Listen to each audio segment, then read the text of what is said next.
Welcome to SBR Sports Picks. We're the odds couple. I'm Peter Loshak. He is Mike Brenner. It's week 3 in the NFL, and the Rams and Tampa Bay is what we're going to talk about right now with Al McMorty from BigAl.com. I like talking to Al McMorty most of all about these kinds of games that sort of confuse me a little bit, spreads that have me scratching my head. This is one game that I really have no idea what I actually think. Wow. Obviously, LA coming off the big win against Seattle, huge win, and so how do we adjust our assumptions of them, our ratings of them going forward, and how do we assume that they're going to play in this game? And the Bucs, they got blasted at Arizona, but before that they won at Atlanta, and Atlanta's an impressive team. So I think that, I'm impressed by their win at Atlanta, and the line is, the market appears to be just as confused as I am. It opened about 4.5, now it's 5, 5.5, or 6 market wide, and that just sort of indicates that the market is, as of right now, unsettled on this one.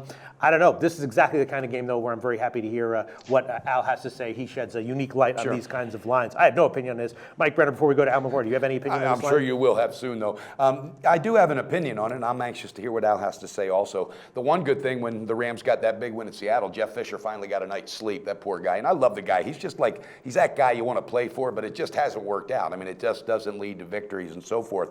But the Buccaneers, the reason I kind of like what happened with that outcome is this is the Jameis Winston I think we're going to continue to see. I think he gets overconfident, had a great game against Atlanta, totally imploded against last week when they got their asses handed to him. No, for real, Arizona not only pressured him from the outside more so than the week before. All right, they watched that game film, what Atlanta didn't do, and Tampa Bay might be in a little bit of trouble here as far as rebuilding mode, but this one, it's such a swap and it's such a difference of contrast the way they play ball. I got to stay off it. Okay, Al McMorty, what light can you shed on this spread for us? Well, I'm going to kind of go in a different direction, guys. I'm going to take a look at the over-under. And the Rams offense has been missing in action so far this season. After getting shut out 28-0 by San Francisco in its opener, it only mustered 9 points last week, though it still managed to defeat Seattle 9-3. And if there's a silver lining in this week's matchup versus the Buccaneers, it's that the Bucs only scored 7 points themselves last week in that 40-7 blowout loss at Arizona.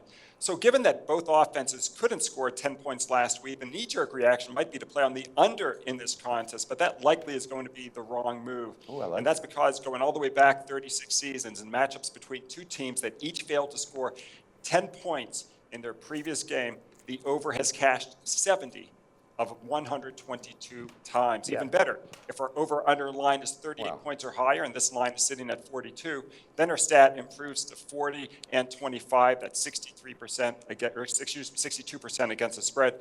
I'm going to take this ball game to go over the total. All right, I'll tell you what, Mike Brenner, I've been doing calls with Al McMorty for quite a while now, and these are my favorite kind of picks that Al gives. When you on a total, when you at first glance you might lean one way, but then looking deeper into it the way Al does, you like the opposite side of that. Those are my, they're not locks, of course, but those are plays that I'm almost always just going to automatically tail. Al McMorty liking the over at 42. Heritage has 41.5 right now.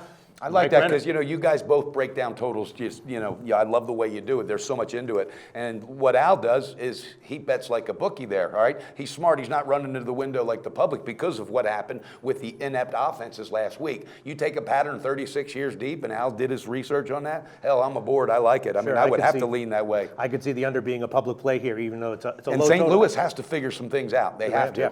Okay, Al McMorty's website is BigAl.com. You can find a lot more of this at his website. This is what he does every day and every week. Big Al, tell us about your website, BigAl.com. Sure, guys. I'm currently on a 40 and 20 run, my last 60 selections, and we have 4 free plays every day. In addition to the picks for sale, we have 4 free plays, 2 from myself, 1 from Larry Ness, 1 from Scott Spreitzer. Just go to BigAl.com, click on free picks. Thanks, Al. Thanks, Al. Thanks, guys. So we're giving you picks every day, and you're probably making your own as well. Be sure to participate in SBR's weekly Twitter Bankroll Challenge. Just post your picks on Twitter with @SBRSportsPicks and the hashtag BetSBR before 1 p.m. Eastern Standard Time every day, Monday through Friday. We'll be betting your picks, and if the bankroll is positive at the end of the week, you could win the profits. Picks must be of events taking place that day and available in at least one of the major sportsbooks shown in our Best Sportsbooks page.